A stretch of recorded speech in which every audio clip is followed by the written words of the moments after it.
Heads up. Hello everyone, Dana 14th Prime here. I want to do part 2 to my heads up video here and discuss the pricing of MP-44 Masterpiece Convoy Optimus Prime version 3.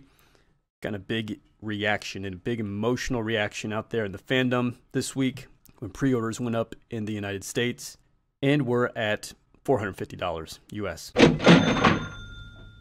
So here, Big Bad Toy Store, they put it up. They've since sort of taken a pause and we'll put it back up next week. But it was up for 450 bucks. You can check my Instagram, Dan 14th Prime, if you want to see that screenshot. Here we are, TF Source. They're generously pricing it down from 500, and they're at their $450 price point. So we saw those from the two U.S. e-tailers sort of setting the price. We knew this thing was going to be 50,000 yen. Suggested MSRP, as described from Takara. So when you do the conversion, at today's exchange rates, that's a $440 price point. So to see it come over at 450 bucks, not entirely surprising, but in some ways still it was, because it's just such a huge number. And because of that, obviously it's gotten the reaction it has in the fandom. In this video, I just want to reflect on it a bit. I mean, I'm not here to defend it, not here to bash it. Certainly, I don't think the fandom needs any help with that. But I just want to look at some of the reasons for why it is expensive. I don't know if I can ever explain why it is so expensive, but let's talk about why it is expensive. Let's talk about the reasons for it and the reasons against it, and just put a little rational discussion into what's been a very emotional discussion. But ultimately, at the end of the day, your collection, your money, you do what you want to do. So straight off the bat, let's just talk the price, in the United States as we see in our major e-tailers. I've got up here Megatron. I believe would be the most expensive masterpiece to date. When he comes out here very shortly, he's at 320 bucks. Big number there in and of itself. And we see this increasing trend, from Sunstreaker to Dinobot to Megatron was in there as well, relative to, say, MP-10 and, of course, Beast Wars Megatron here. So there's been an upward trend. MP-44 is its own spike to that trend in and of itself. So point one is it's just expensive. It's significantly more expensive than anything we've seen from the line before. And if you just go out here and look at the competitive set of various products and the price points, it is significantly more expensive than anything else really out there. You're getting into combiner territory of 5-6 figure combiners. Here you've even got the Omega Supreme Fans Toys, 350 bucks. So it just sticks out like a sore thumb at 450 bucks in the US. I mean, this thing is much higher than competitive price points and figures, much higher than other third-party offerings like Magic Square that will be available. And, basically twice the price of what we would have been buying an MP-10 for, even here in the States. So for all those reasons, we look at that and we just say, well, what the hell? That makes no sense. You're getting up into high-end collectible price points. Thinking about the Last Night figure that I just reviewed from 3A. Optimus Prime 18-inch collectible action figure, 450 bucks from Bamboland, right? Start talking about statues, you start talking about above even a Hot Toys Iron Man diecast figure price, 350 bucks-ish in the States, so we're above even that. Really just feels strange. I think in trying to seek to understand a little bit, one thing we definitely have to look at is US e-tail pricing, and I think this is impacting us more and more as these figures go up in kind of absolute dollar value. When you jump out to Robot Kingdom, $370 pre-order out there. Now, unfortunately for us, when you import from Robot Kingdom, they're based out of Hong Kong. The shipping's always crazy expensive. I don't know why. And even if you buy multiple items, it seems like your average unit cost doesn't really go down, not significantly. So I wouldn't be surprised if there's a $75 ship charge from Robot Kingdom on this piece to get you back to that 450 bucks. In my experience, buying from Robot Kingdom after their shipping isn't really that much of a difference versus just buying from the US e-tailers. But when you go more into Japan, and there are sites like Anime Export and many others, which I won't all list, but they sort of have this 30% off thing that they do. But frankly, it's just local Japan retail. I've always bought all my Takara figures from these guys. I brought them in myself and have saved a lot of money. You don't really see anything here because all these are currently in stock, so they don't really reflect the discounts. But I got my streaker in hand for less than 100 bucks. I think I was getting Megatron in hand against the shipping and everything for like $170. And, you know, the retail prices in the US, like 120 and 225 respectively for those items. So you can save some money. And same thing with Beast Wars Megatron, $330 here. I've got them on pre-order for $230, and I've got to ship them in still. You know, so it's still going to be significantly cheaper. I don't know how much it'll be to ship, maybe $30, $40, but it's still going to amount to a significant savings.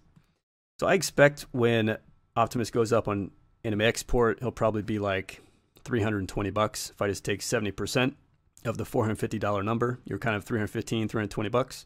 And then we'll have to ship them in. Let's say it'll be $50. I think it cost about that to ship in the 7-Eleven exclusive, if I recall. So let's say we're at $370. Still a lot of money, crazy expensive, but $80 cheaper than US e-tail. And that's just wacky. That's not unique to this Optimus piece, don't get me wrong. But when you start to have an item that just costs this much in absolute dollars and you start moving the percentages like that, I really think, you know, US e-tailer, they have to rethink their pricing. They have to rethink their margins. Again, this is already at Japanese retail. I'd be bringing it in at $365. It feels like their margins are really juicy, and we feel that in the US if you buy from those folks. And personally, I think that's a bit off the radar for Takara. I think we have to separate that from Takara a bit. And, you know, US e-tail, they own their pricing, and we have to hold them accountable for that decision. We look at Takara, it's like, it's a Japan domestic toy company. I mean, look at this. Like 2/3 of their sales are coming straight from Japan. I mean, I did catch the Bobby Skullface video, which is always interesting. You know, he's speculating a bit on the Pokemon impact of Takara. Interesting idea. I don't know that I agree with it. Takara by no means is doing great as a business overall, but sales are strong for the first half of 18. Now, granted, that's when they lose the Pokemon license, so that's not really reflected in here. But I don't think they're jacking up Transformers prices to compensate for Pokemon per se. That's more of a portfolio choice. And when you look through and when you see the things, the toys they're talking about, I mean, they are broadening their portfolio. They have a lot of different types of offerings, going in things, Baybad Blurs, trading cards, surprise toys. So when you go through and look at what are these guys up to from a portfolio perspective, it's a lot of stuff. And here you see Transformers kind of just in the corner, right? So I don't know how much it is of their sales, but they've got a lot going on besides Transformers, of course. Some more overseas stuff that they're discussing. So, you know, Takara is not a huge business. It's definitely hurting in the grand scheme of business overall. But Masterpiece is such a niche play in their overall business and then over the all toy category. I don't think pricing Masterpiece is really going to save the day per se. They really need to look at portfolio to fill any gaps coming from things like Pokemon. For me, I think Takara is definitely, I think, trying to push up scale with the Masterpiece line, maybe trying to separate themselves from the current competitive set.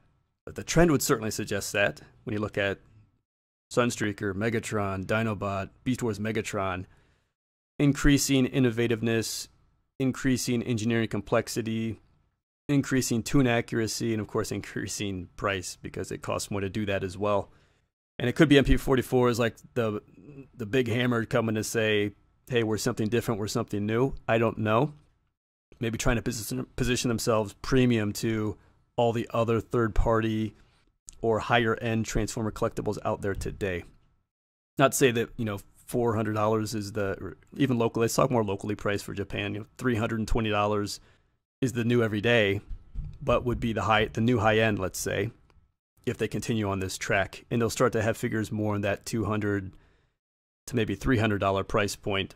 Again, always depending on the size of the figure and things of that nature. Of course, a car would probably never reach that point, but maybe they are pushing up scale. And that's just a strategic play, and we'll just need to see if that works out for them. Certainly, you would have to ask if they're going too far, given where Masterpiece is coming from today, where, again, MP10 locally was probably a $150 pickup from Japan. I think on the other hand, you could just say, well, are these guys skimming? It's the first time the product's coming out. You know, do you sort of hit the people that want it the most? They're willing to pay the most. Yeah, it could be. That could very well be. I think there's definitely been a trend where Transformers Masterpiece just continue to be reissued and reissued. Over time, prices have definitely come down as things have been reissued. You know, or they're the same several years later, meaning inflation has incurred, but they still are at the same price. So effectively costing less inflation adjusted. So they could be skimming here in the first go round, and we'll see the price come down a bit over time. Maybe we'll see some different pack outs, get the bot only, lose all the various other accessories, who knows, but ways to get this into people's hands in different configurations that makes it more accessible. Because clearly the price point it's at today, even $320 locally in Japan, if that's what it's going to be, is not the most accessible price point. And hurts even more, when you're importing into the US. So there's a few reasons, maybe 4, why it's so expensive.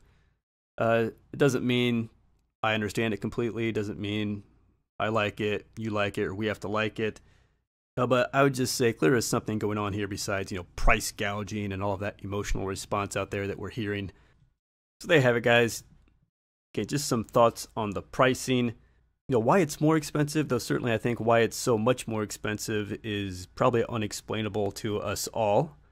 For me, though, I don't officially know the pricing until I see it up on Anime Export, because that'll be my site. And I have seen in the past where when that final real price gets out there, there have been some tweaks, though they usually don't move a lot, right? Big Bad Toy Store put Beast Wars Megatron up for $330, and they later moved it down like $10. I thought they might move that down a bit more, considering the huge gap relative to an import basis. But if you're interested in this figure, I think, you definitely got to go the import route. You might save upwards of $100. Still won't mean it's cheap, though. If you're coming in at $350, $360, whatever-ish type dollars, whole nother level of cost for this type of collecting. And I think the question that we need to have answered is it really bringing a whole nother level of collectability, of ingenuity, engineering, playability, all of that.